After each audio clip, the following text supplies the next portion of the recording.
Welcome to oil அழகு channel. நான் தான் உங்களோட திவ்யா காஸ்மெட்டிக் ஃபார்முலேட்டர். இன்றைக்கி நம்ம பார்க்க போகிற வீடியோ என்னென்னு பார்த்தீங்கன்னா, ஸ்கின் பிரைட்னிங் ஃபேஸ் லோஷன் தான் பண்ண போகிறோம். க்ரீம் மாதிரி ரொம்ப ஹெவியாக இல்லாமல் லைட் வெயிட்டாக ஈஸியாக அப்சர்வ் ஆகக்கூடிய ஒரு ஃபேஸ் லோஷன் பார்க்க போகிறோம். இன்னொரு விஷயம் என்னென்னா, இது அதிகமாக ஸ்வெட் ஆகாது. ஸோ அப்படிப்பட்ட ஒரு ப்ராடக்ட் இப்போ எப்படி பண்ணுறதுன்னு பார்க்குறதுக்கு முன்னாடி இதுக்கு தேவையான இன்க்ரீடியன்ட்ஸ், அதோட பெனிஃபிட்ஸை பற்றி தெரிஞ்சுக்கிட்டு வீடியோக்குள்ளே போகலாம் வாங்க. ஃபர்ஸ்ட்டு ஆயில்ஸ் சூஸ் பண்ணிடலாம். அதுக்கு நான் சூஸ் பண்ணியிருக்க ஃபர்ஸ்ட் லைட் வெயிட் ஆயில் பார்த்திங்கன்னா கிரேப் சீட் ஆயில் தான். கிரேப் சீட் ரொம்ப லைட் வெயிட்டாக ஈஸியாக அப்சர்வ் ஆகிக்கும். அதே சமயம் இதில் ஆன்டி ஆக்சிடென்ட் அதிகமாக இருக்கனால நம்மளோட ஸ்கின்னில் இருக்கக்கூடிய டார்க் ஸ்பாட்ஸை போகிறதுக்கும் ஸ்கின்னில் இருக்கக்கூடிய போர்ஸோட சைஸை ரெடியூஸ் பண்ணி கொடுக்கறதுக்கும் ஹெல்ப்ஃபுல்லாக இருக்குது. அடுத்தது ஜொஜோபா ஆயில். இதுவுமே light weight and easily observe ஆகக்கூடிய ஒரு ஆயில் தான். நம்மளோட ஸ்கின்னை நல்லா மாய்ஸ்சராக ரொம்ப நேரத்துக்கு மாய்ஸ்சர் லாக் பண்ணி வைக்கிறதுக்கு இந்த ஆயில் ஹெல்ப்ஃபுல்லாக இருக்குது. அடுத்தது பார்த்திங்கன்னா கோகோ கேப்ரிலேட். இது ஒரு எமோலியன்ட்னால் நம்மளோட ப்ராடக்டை அப்ளை பண்ணதுக்கப்புறம் நல்ல ஸ்கின்னை சாஃப்ட் அண்ட் ஸ்மூத்தாக வச்சுருக்கிறதுக்கு ஹெல்ப்ஃபுல்லாக இருக்கிறது தான் எமோலியன்ட்டு. அடுத்தது பார்த்திங்கன்னா ஆயில்ஸையும் வாட்டர்ஸையும் பிளெண்ட் ஆகணும் அப்படின்னா நமக்கு எமல்சிஃபையர் தேவை. எப்போவுமே ஈவாக்ஸ் யூஸ் பண்ணுவோம். இந்த ஃபேஸ் லோஷனுக்கு ஒலிவம் 1000 யூஸ் பண்ணியிருக்கோம். இது நேச்சுரல் எமல்சிஃபையர். நம்மளோட water based ingredients and oil based ingredients ரெண்டுத்தையும் பைண்ட் பண்ணி ஒரு க்ரீமி டெக்ஸ்சர் கொண்டு வரதுக்கான மெயினான ஒரு இன்க்ரீடியண்ட் இந்த ஒலிவம் 1000. அடுத்தது பார்த்திங்கன்னா திக்கனிங்காக நம்ம சிட்டைல் ஆல்கஹால் ஆட் பண்ண போகிறோம். இது நம்மளோட ப்ராடக்டை கரெக்டான டெக்ஸ்சரில் கொண்டு வரதுக்காகவும், அது மட்டும் இல்லாமல் நம்மளோட எமுல்ஷன் ப்ராசஸ் இருக்குல்ல, நம்மளோட ஆயில் வாட்டர் பைண்டாக இருக்கிறத திரும்பி ஒன்றோட ஒன்று தனித்தனியாக பிரிஞ்சு போயிடாமல் இருக்கிறதுக்காகவும், நம்மளோட ப்ராடக்ட் அப்ளை பண்ணும்போது ஈஸியாக ஸ்ப்ரெட் ஆகிறதுக்காகவும் ஹெல்ப்ஃபுல்லாக இருக்குது. அடுத்த இன்க்ரீடியன்ட் பார்த்திங்கன்னா ஜாந்தன்கம் நேச்சுரல் திக்கனர். இது நம்மளோட ப்ராடக்டை ஸ்டேபிள் ஆக்கிறதுக்காகவும் அதே மாதிரி ஸ்மூத் டெக்ஸ்சர் கொடுக்கறதுக்காகவும் நம்ம யூஸ் பண்ணிக்கிட்டு இருக்கோம். அடுத்தது பார்த்திங்கன்னா ஆக்டிவ் இன்க்ரீடியன்ட்ஸ் நயசினமைட் இதில் ஆட் பண்ண போகிறேன். இது நம்மளோட பிக்மெண்டேஷனை ரெடியூஸ் பண்ணி கொடுக்கும். ஸ்கின்னை நல்லா ஹைட்ரேட்டடாக ஈவன் டோன் ஆக்கிறதுக்கு ரொம்ப ஹெல்ப்ஃபுல்லாக இருக்கும். அதே சமயம் இது ரொம்ப அஃபோர்டபுளாகவும் இருக்கும். நல்ல ஒரு ரிசல்ட்டும் நல்லா கொடுக்கும். அதனால் நம்ம இந்த ஆக்டிவ் இன்க்ரீடியன்ட்ஸ் சூஸ் பண்ணியிருக்கோம். அடுத்தது பார்த்திங்கன்னா ஹியூமக்டன்ட்டில் நம்ம யூஸ் பண்ணுறது கிளிசரின். நம்மளோட ஸ்கின்னை ட்ரை ஆகிராமல் இருக்கிறதுக்காகவும் ரொம்ப நேரம் மாய்ஸ்சர் லாக் பண்ணி வைக்கிறதுக்காகவும் கிளிசரின் யூஸ் பண்ணியிருக்கோம்.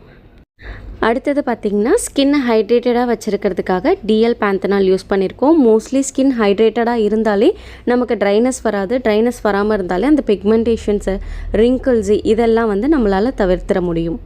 நிறைய இன்க்ரீடியன்ட்ஸ் ஆட் பண்ணுறதுனால ஒன்றோட ஒன்று மெட்டல்ஸ் அண்ட் அயான்ஸ் ரியாக்ட் ஆகி புது கெமிக்கல் ரியாக்ஷன் எதுவும் ஃபார்ம் ஆகாமல் நம்ம எப்படி ப்ரிப்பேர் பண்ணுறோமோ அப்படியே அந்த க்ரீம் இருக்கணும் அப்படின்றதுக்காக ஜெலேட்டிங் ஏஜென்ட் ஆட் பண்ணியிருக்கோம். ஜெலேட்டிங் ஏஜென்ட்டில் EDTA நம்ம ஆட் பண்ணியிருக்கோம். இது நம்மளோட ப்ராடக்டை ஸ்டேபிளாக வச்சுருக்கிறதுக்கு ஹெல்ப்ஃபுல்லாக இருக்குது. இந்த க்ரீம் யூஸ் பண்ணும்போது நமக்கு மாய்ஸ்சரும் கிடைக்கணும், அதே சமயம் ஸ்கின்னும் நல்லா பிரைட்டன் ஆகணும் அப்படின்றதுக்காக சாஃப்ரான் ஆயில் எடுத்திருக்கோம். இது நம்மளோட ஸ்கின்னை ஈவன் டோன் பண்ணி பிரைட்டாக நம்மளோட ஸ்கின்னை காட்டும். ஏன்னா இதில் அதிகமான ஆன்டி ஆக்சிடென்ட்ஸ் இருக்குது. ஆல்மோஸ்ட் எல்லா இன்க்ரீடியன்ட்ஸும் ஆட் பண்ணியாச்சு. ஃபைனலாக பார்த்திங்கன்னா இது எல்லாத்தையும் போட்டு ப்ரிசர்வ் பண்ணுறதுக்கு ஒரு ப்ரிசர்வேட்டிவ். ஸோ ப்ரிசர்வேட்டிவில் பார்த்திங்கன்னா லிக்விட் ஜெர்மல் ப்ளஸ் ஆட் பண்ணியிருக்கோம். இது எந்த ஒரு மைக்ரோபியல் க்ரோ ஆக விடாமல் ஷெல்ஃப் லைஃபை எக்ஸ்டெண்ட் பண்ணி கொடுக்கறதுக்காக யூஸ் பண்ணுறோம். இப்போது இந்த க்ரீம் எப்படி பண்ணணும் அதோட ஃபார்முலேஷன்ஸ் பார்த்துடலாம். ஃபேஸ் ஏல பார்த்திங்கன்னா DM water 83.9 gram, niacinamide 5 gram, glycerin 3 gram, DL panthenol 1 gram, xanthan gum 0.2 gram, EDTA 0.1 gram.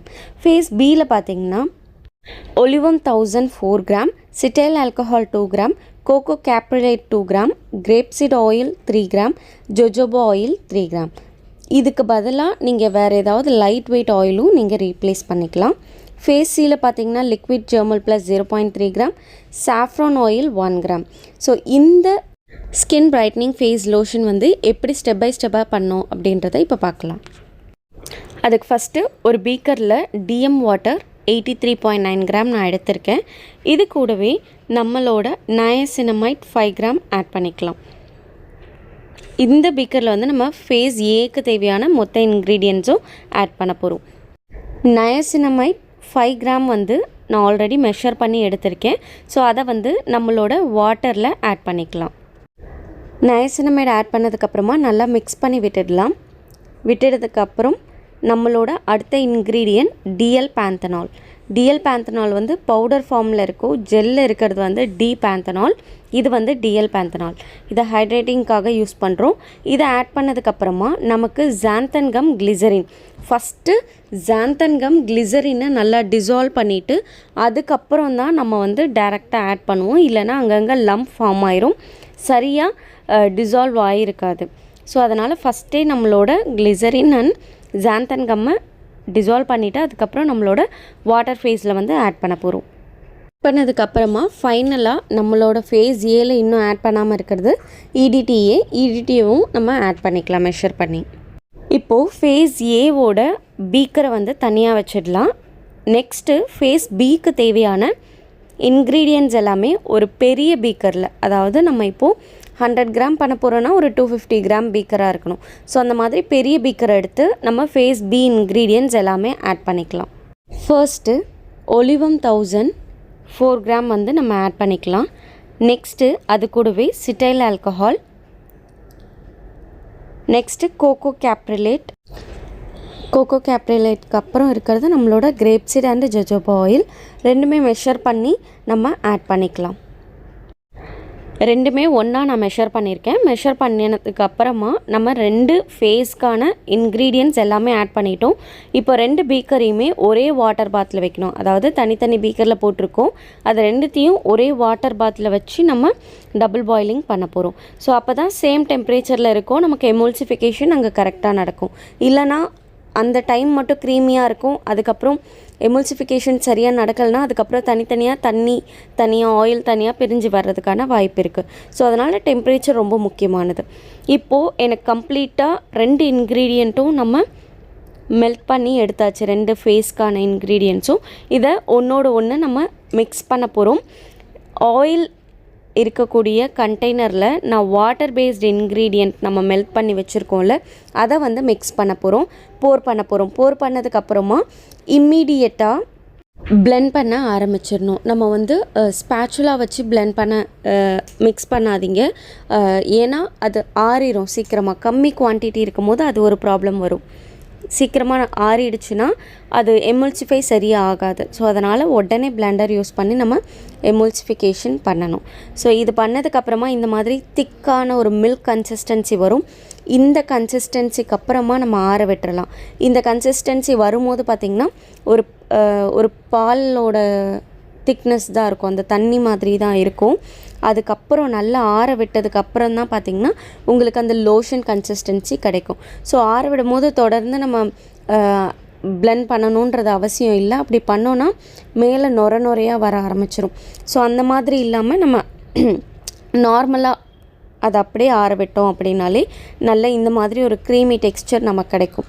So இதுதான் போரபுளாகவும் இருக்கணும், நமக்கு கொஞ்சம் ஊற்றுற மாதிரியும் இருக்கணும். ஏன்னா இது லோஷனு, நம்மளோட க்ரீமை விட ஹெவினஸ் வந்து ரொம்ப லைட் வெயிட்டாக இருக்கணும்.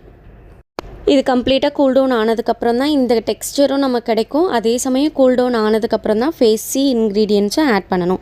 ஆல்ரெடி நான் ஃபேஸ் சியில் பார்த்திங்கன்னா liquid germall plus and saffron oil measure பண்ணி வச்சுருக்கேன். ஸோ அதை தான் நம்ம இப்போ ஆட் பண்ணுறோம். இது வந்து கம்மி குவான்டிட்டி அப்படின்றதுனால நான் ஸ்பேச்சுலாலேயே மிக்ஸ் பண்ணுறேன். உங்களுக்கு 200 கிராமுக்கு மேலே இருக்குது அப்படின்னா கண்டிப்பாக ஃபேஸ் சி ஆட் பண்ணதுக்கப்புறமும் ஒரு பிளெண்டர் போட்டிங்கன்னா கொஞ்சம் ஈவனாக வந்து நமக்கு எல்லா இன்க்ரீடியண்ட்டும் ஒன்றோட ஒன்று பைண்ட் ஆகும். ஸோ அவ்வளோதான், ரொம்ப சிம்பிளான ஒரு ஃபேஸ் லோஷன் நம்ம வந்து ரெடி பண்ணியாச்சு. இப்போ இதை ஒரு பாட்டிலில் நம்ம ட்ரான்ஸ்ஃபர் பண்ணிக்கலாம்.